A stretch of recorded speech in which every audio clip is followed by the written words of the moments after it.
श्री शिवाय नमस्तुभ्यम। हम सबको पता है कि सावन का बहुत ही पवित्र महीना चल रहा है और आज है 15 अगस्त का दिन, यानी कि सावन के गुरुवार का दिन। और सावन का आखिरी गुरुवार बोलते हैं तुलसी जयंती के नाम से। और अगर आज रात में गोल बत्ती का दीपदान आपने अपने घर पे कर दिया तो आपकी फैमिली में कभी कोई उदास नहीं हो सकता, कभी कोई प्रॉब्लम आपके घर में प्रवेश नहीं कर सकती। और ये सारे उपाय पूज्य गुरु जी की कथा से सुन के बहुत अच्छे से बताऊंगा। तो आज गुरुवार की रात आप सभी को दीपदान अपने घर पे ही करना है, कहीं भी बाहर जाने की जरूरत आपको नहीं होगी, ठीक है ना। चलो बात करते हैं इस उपाय की कि हमें वो दीपक कहां पे जलाना होगा, दीपदान कैसे करना है। स्क्रीन पे आप सभी को एक दीपक दिख रहा है। जरूरी नहीं है कि आपको मिट्टी का ही दिया लेना है, आप चाहो तो घर पे आटे का बना सकते हो। अगर आपके घर में पुराना दीपक कोई मिट्टी का रखा है तो उसको भी आप ले सकते हो, कोई इशू नहीं, ठीक है ना। बात करते हैं कि भैया इस दीपक के अंदर हम डालेंगे क्या। तो आपको इस दीपक के अंदर डालना होगा घी, है ना। ध्यान रखिएगा, जो घी डालेंगे वो किसका होगा, गौ माता के दूध से बना हो, है ना। घी डाल दिया। अब घी डालने के बाद में गुरुवार का दीपक हम लगा रहे हैं तो आपको इसमें कौन सी बत्ती लगानी है, आपको इसमें गोल बत्ती का दिया लगाना। इसमें आपको लंबी बत्ती नहीं लगानी, गोल बत्ती का दिया लगाना। और लगाने के बाद में आपको क्या करना होगा, तुलसी माता की थोड़ी सी मिट्टी लेनी है। पत्ता यहां पे नहीं लेना, क्या लेना है, तुलसी माता की जड़ से, चाहे घर में गमले में लगाया हो, जमीन में हो, कहीं पे भी लगाया होगा ना। लगाने के बाद में एक चुटकी मिट्टी लेना। मिट्टी को लेकर के आपके घर का जो मेन गेट होता है ना, जिस प्रकार से आप अंदर घुसते हो, घुसते टाइम जो राइट साइड का पोर्शन होता है ये वाला, इसी स्थान पे आपको दीपक लगाना। सबसे पहले आपको लेना होगा थोड़ा सा गंगा जल। क्या लोगे, थोड़ा सा गंगा जल लेंगे। उस गंगा जल से सबसे पहले जमीन पे हल्का सा अपने हाथों से ऐसे लेपन कर देना गंगा जल से, जैसे मैं कर रहा हूं ना, आपको भी लेपन करना। अब इसी लेपन वाले स्थान पे जो भी आपने दीपक लिया है उसकी गोल बत्ती का जो दिया होगा वो आपको प्रज्वलित करना। ध्यान रखिएगा, मैंने आपको जो मिट्टी बताई है ना, जब गंगा जल का लेपन जमीन पे कर देना तो उसी जगह पे आपको थोड़ी सी मिट्टी रख देना और मिट्टी के ऊपर फिर आप इस दीपक को रख देंगे, ठीक है ना। रखने के बाद में आपको गुरुवार के दिन अपने घर के मेन गेट के बाहर इस दीपक को किसके नाम से जलाना है, ओम नमो भगवते वासुदेवाय। फिर से बोल रहा हूं, ओम नमो भगवते वासुदेवाय के नाम से प्रज्वलित करेंगे। और प्रज्वलित करने के बाद में आपके पास में होना चाहिए एक कमल गट्टा। क्या होना चाहिए, एक कमल गट्टे को इसी जलते हुए दीपक के अंदर अगर आपने डाल दिया तो इससे आपको दो फायदे होंगे। पहला फायदा तो यह होगा कि आपके घर में कभी कोई संकट प्रवेश नहीं कर सकता। दूसरा फायदा यह होगा कि अगर आपके घर में मां लक्ष्मी का वास नहीं होता है तो इससे मां लक्ष्मी खुश होती है कमल गट्टा डालने से, और आपकी फैमिली में कभी धन संपदा को लेकर कोई भी तकलीफें, कोई भी प्रॉब्लम्स नहीं हो सकती, ठीक है ना। तो भूलना किसी को भी नहीं है, हर व्यक्ति को, हर इंसान को इस उपाय को जरूर करना होगा, ठीक है ना। तो यहां पे हम लोगों ने बात कर ली है अपने पहले उपाय की। अब गुरुवार का दिन है और चने की दाल का उपाय आपको ना बताऊं ऐसा हो ही नहीं सकता। इस उपाय को अगर आपने कर दिया है ना, कर दिया एक बार, तो परिवार में कोई भी सदस्य आपका उदास नहीं हो सकता। आपके फैमिली में, आपके परिवार में हमेशा एकता बनी रहेगी। संकट तो बहुत दूर की बात है, आ ही नहीं सकता, ठीक है ना। उसके लिए आपको जरूरत होगी 3 मुट्ठी, गिन करके 3 मुट्ठी चने की दाल। अब चने की दाल को ऐसे नहीं लेना है, चने की दाल को आपको लेना होगा इस तरीके से, एक पीले कपड़े में रखें। कितनी मुट्ठी रखोगे, अभी मैंने आपको बताया 3 मुट्ठी चने की दाल को इस पीले कपड़े के ऊपर रख देना, है ना। रखने के बाद में आपको छोटी सी चीज को और लेना होगा, आपको इसके अंदर रखना होगा एक गुड़ भी, है ना। 3 मुट्ठी चने की दाल के बाद में एक गुड़ रखेंगे। और अगर आपकी क्षमता हो, सक्षम आप हो, तो 10 रुपए, 11 रुपए, 15, 20, जो भी आपकी क्षमता है, कुछ दक्षिणा रखेंगे। और उसके बाद में इसकी आपको क्या करनी है, छोटी सी पोटली बनाना। और उसके बाद में इस कपड़े को उठाना, आपके घर के आसपास में कोई भी मंदिर हो, उस मंदिर में जाकर के अगर जो पंडित जी रहते हो, अगर उन्हें आप दे देते हैं इस गुरुवार के दिन, यकीन मानिए कभी कोई संकट आपके घर में प्रवेश नहीं कर सकता।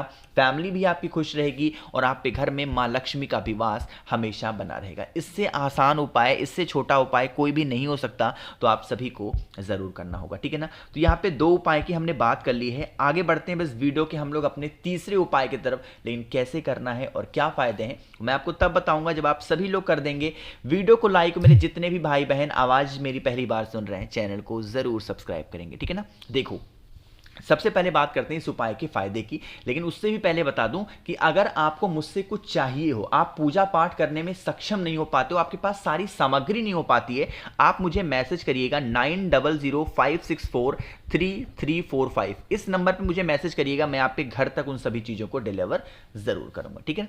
उसके लिए अब इस उपाय के फायदे हैं बीमारी को लेकर, है ना, कि कोई भी व्यक्ति घर में है जिसकी बीमारी ठीक नहीं हो पा रही है, या फिर आपको अचानक से आपके शरीर में दर्द स्टार्ट हो गया और दवा खाने से पहले इस उपाय को कर लेना। क्या करना है, आपको लेना होगा 7 चने की दाल, इससे ज्यादा नहीं लेना। 7 चने की दाल लेंगे और एक तांबे का लोटा लीजिएगा, उसके अंदर जल भरिएगा अपने घर से और सीधा पहुंच जाएंगे महादेव के शिवलिंग के पास। आपको पता है सबसे अच्छी बात इस उपाय की क्या है कि आपको कहीं बाहर जाने की जरूरत नहीं है, किसी के कहीं भी नहीं जाना है, आपको इस उपाय को अपने घर पे करना।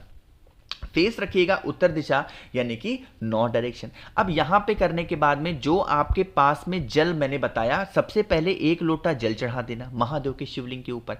अब आपके पास में चने की दाल है, उस चने की दाल को राइट हैंड में रखेंगे, दाहिने हाथ में रख करके एक मंत्र बोलना होगा और वो मंत्र है ओम नमः शिवाय। कौन सा मंत्र है? ओम नमः शिवाय बोल करके 7 की सातों चने की दाल को महादेव के शिवलिंग के ऊपर रख देंगे। रखने के बाद में आपकी जो भी प्रॉब्लम हो शरीर से संबंधित, उस कामना को महादेव से कहेंगे और उसके बाद में फिर इन 7 की सातों चने की दाल को उठा करके वहीं पे खड़े खड़े चबा चबा करके ओम नमः शिवाय बोल करके अगर आप खा लेते हैं तो आपकी बॉडी में कभी कोई पेन नहीं हो सकता, कभी कोई दर्द नहीं हो सकता, ठीक है ना। करके देखिएगा, ये भी आसान सा ही उपाय था। आगे बढ़ते हैं अपने ही घर पे करने वाले इस उपाय को, जो कि हमारा है आखिरी उपाय। अब इस आखिरी उपाय बताने से पहले 10 सेकंड में एक छोटी सी बात आपको बताना चाहता हूं, ठीक है ना। मेरे पास आज के टाइम पे ऐसे बहुत मैसेज आते हैं, भैया हमारे घर में लड़ाइयाँ, ये उपाय की मैं बात नहीं कर रहा हूँ, ये उपाय दूसरा फायदा है। एक छोटी सी बात आपको समझा रहा हूँ कि मेरे पास एक ऐसे मैसेज बहुत ज़्यादा आते हैं कि भैया हमारे घर में लड़ाइयाँ बहुत होती हैं, हमारी वाइफ बहुत लड़ती है, हमारे हस्बैंड बहुत लड़ते हैं, हमारे बच्चे बहुत लड़ते हैं। एक चीज़ का ध्यान रखिएगा, है ना, कभी भी आपको अपने परिवार को बचाने के लिए ना अपने घर में एटीट्यूड नहीं रखना है, यानी कि घमंड नहीं रखना, अहम नहीं रखना है, ठीक। अगर आपको परिवार बचाना है तो झुक के रहना पड़ेगा, ठीक है ना। और अगर आपको ये चाहिए नहीं मैं ही हमेशा झुकूं, चाहे वो हस्बैंड हो, चाहे वाइफ हो, चाहे बच्चे हो, माँ हो, बाप हो, अगर ऐसा लगता है कि मैं ही हमेशा झुकूं तो परिवार टूटेगा। अगर परिवार बचाना है तो झुकना पड़ेगा, परिवार तोड़ना है तो अकड़ के खड़े रहो, ठीक है ना। जो फलदार वृक्ष होते हैं वही झुकते हैं, जो मुर्दे होते हैं वो अकड़ के खड़े होते हैं, ठीक है। लेकिन जब ऐसी सिचुएशन आ जाए कि बार बार आपके सेल्फ रिस्पेक्ट को दिक्कत आए, तो वहां पे अपनी आवाज को उठाना सीखो। कभी भी गलत चीजों को सहन मत करो, इस चीज का ध्यान रखिएगा। और जरूरी नहीं कि आप ही सही हो, इस चीज का भी ध्यान रखिएगा, हो सकता है आप गलत हो, क्योंकि हर इंसान अपनी नजर में तो सही होता ही होता है। तो हमेशा झुक करके रहो, परिवार में क्या संकट चल रहा है उसको पहले समझो, उसके बाद कोई रिएक्ट करो, है ना। मेरे पास ऐसे मैसेज आते हैं, भैया हम लोग परेशान हैं, रो रहे हैं, घर से बाहर हैं, ये तो ऐसी कंडीशन आप लोग खुद क्रिएट करते हो, है ना। तो थोड़ा झुक के रहोगे, अच्छा होगा। अब बात करते हैं चौथे उपाय की। अगर ये चीज मेरी खराब लगी हो तो उसके लिए दिल से माफी चाहता हूं। चलो चौथे उपाय की बात करते हैं। जैसे मान लीजिए कि आप बहुत दिनों से व्रत रहते हो और आपकी कोई भी ऐसी इच्छा है जो अधूरी है और वो पूरी ही नहीं हो पा रही है, तो आप इस उपाय को करके देखेंगे। उसके लिए हमें लेना होगा एक बेलपत्र, इससे ज्यादा नहीं लेना। बेलपत्र के साथ में आपको लेना है इस तरीके से पीला चंदन, अपने ही घर पे करना है, आज शाम को आपको कहीं बाहर नहीं जाना है। एक बेलपत्र ले लिया और एक पीला चंदन लेंगे।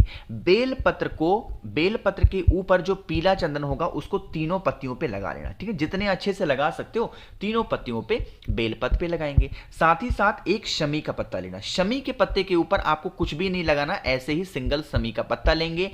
तांबे के लोटे में जल भरिएगा अपने घर से और पहुंच जाएंगे आपके घर में जो महादेव का शिवलिंग हो वहां पे। फेस रखना है उत्तर दिशा, नॉर्थ डायरेक्शन। आपके पास में जो एक बेलपत्र है जिस पर आपने पीला चंदन लगाया है, उसे महादेव के शिवलिंग के ऊपर आपको समर्पित कर देना होगा कुंदकेश्वर महादेव के नाम से। किसके नाम से चढ़ाओगे? कुंदकेश्वर महादेव। अब जो बेलपत्र आपने समर्पित की है, उसी बेलपत्र के ऊपर 1 लोटा शुद्ध जल तांबे के लोटे से आपको समर्पित कर देना, ठीक है ना। समर्पित कर दिया। समर्पित करने के बाद में अभी आपके पास में एक शमी का पत्ता भी है, अरे है कि नहीं है, उस शमी के पत्ते को जिस जगह से जल नीचे गिरने ही वाला होता है, लास्ट में जब आपकी पूजन खत्म हो जाए वहां पे समर्पित करके और फिर आप अपने घर के अंदर चले जाना। यकीन मानिए जिस जिस कामना से आप इस उपाय को कर रहे हो वो विशेष मात्र 3 महीने में आपकी पूरी होती हुई नजर आएगी। ठीक है ना, करके देखिएगा। तो मैंने कोशिश की आप सभी को अच्छे से समझाने की। वीडियो पसंद आई हो तो लाइक करिएगा। कुछ पूछना है, नहीं समझ में आया, नीचे कमेंट सेक्शन में पूछ सकते हैं।